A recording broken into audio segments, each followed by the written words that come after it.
ദേശീയപാതയിലൂടെ പോയ സ്വകാര്യ ബസ് ദേഹത്ത് ചെളി തെറിപ്പിച്ചതിൽ ക്ഷുഭിതനായ ബൈക്ക് യാത്രികൻ പിന്നാലെ എത്തി ബസിന്റെ ചില്ലിന് കല്ലെറിയുകയും ഡ്രൈവറുടെ തലയിൽ പെട്രോൾ ഒഴിക്കുകയും ചെയ്തു.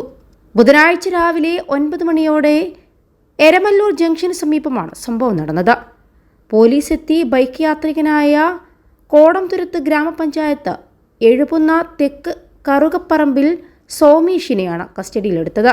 എറണാകുളത്ത് നിന്ന് ചേർത്തലക്ക് വരികയായിരുന്ന മലയാളീസ് എന്ന ബസ് എരമല്ലൂരിൽ ദേശീയപാതയിൽ നിന്ന് എഴുപുന്നയിലേക്ക് തിരിയുമ്പോഴായിരുന്നു അതിക്രമം നടന്നത്. ട്രെയിലർ ലോറി ഡ്രൈവറായ സോമേഷ് ബൈക്കിൽ പോകുമ്പോൾ ബസ് ദേഹത്ത് ചെളി തെറിപ്പിക്കുകയായിരുന്നു.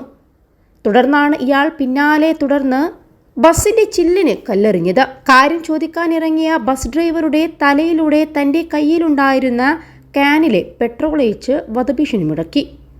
പെട്രോൾ കണ്ണിൽ വീണ ബസ് ഡ്രൈവർ വയലാർ പഞ്ചായത്തിലെ 7-ാം വാർഡ് കൈതത്തറ KG മാത്യു പിന്നീട് എറണാകുളത്തെ സ്വകാര്യ ആശുപത്രിയിൽ ചികിത്സ തേടി. 21 ലക്ഷത്തോളം സന്തുഷ്ടരായ ഉപഭോക്താക്കളും 2 ലക്ഷത്തോളം തിമിര ശസ്ത്രക്രിയകളും പൂർത്തിയാക്കിയ മലബാറിലെ ഏക കണ്ണാശുപത്രി Al Salama eye hospital, hospital road, Perinthalmanna. ഡ്രൈവറുടെ ദേഹത്ത് പെട്രോൾ ഒഴിക്കുന്നത് കണ്ട് സ്ത്രീകൾ ഉൾപ്പെടെയുള്ള ബസ് യാത്രികർ അലമുറയിട്ടു. തൊട്ടപ്പുറത്ത് ദേശീയപാത എരമല്ലൂർ ജംഗ്ഷന് സമീപം ഉയരപ്പാതയുടെ വെൽഡിംഗ് ജോലികൾ നടക്കുന്നുണ്ടായിരുന്നു. കല്ലേറിൽ ബസിന്റെ മറ്റു തീപിടുത്തമോ കാര്യമോ ഇല്ലാതെ ഡ്രൈവർ തലനാരിഴക്കാണ് രക്ഷപ്പെട്ടത്.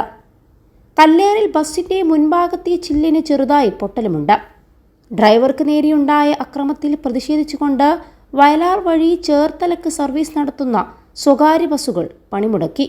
മിന്നൽ പണിമുടക്കിനെ തുടർന്ന് ഒതുക്കിയ ബസ്സുകളിൽ ചിലതിന് മോട്ടോർ വാഹന വകുപ്പ് 10,000 രൂപ പിഴ അടക്കുവാനുള്ള നോട്ടീസ് നൽകിയിട്ടുണ്ട്. പ്രതി സോമേഷിനെതിരെ വധശ്രമത്തിനാണ് കേസെടുത്തതെന്ന് അരൂർ CI PS ഷിജു പറഞ്ഞു. കോടതിയിൽ ഹാജരാക്കിയ ഇയാളെ റിമാൻഡ് ചെയ്തിട്ടുണ്ട്. തന്റെ ദേഹത്ത് തെളി തെറിപ്പിച്ചുവെന്ന് പറഞ്ഞ് ബഹളമുണ്ടാക്കിയ യുവാവ് തീ കത്തിക്കുമെന്ന് ഭീഷണിപ്പെടുത്തുകയും ഡ്രൈവർ മാത്യുവിനെ കയ്യേറ്റം ചെയ്യുകയും ചെയ്തു. ഇതോടെ യാത്രക്കാർ പരിഭ്രാന്തരായി. ഡ്രൈവർ മാത്യുവിന്റെ കയ്യിലും കണ്ണിനും പരിക്കേറ്റിട്ടുണ്ട്. സംഘർഷാവസ്ഥ ഉണ്ടായതോടെ ഗതാഗതവും തടസ്സപ്പെട്ടു. അരൂർ പോലീസ് എത്തി ബസ് തകർത്ത സോമേഷിനെ അറസ്റ്റ് ചെയ്ത ശേഷമാണ് ഗതാഗതം പുനഃസ്ഥാപിച്ചത്.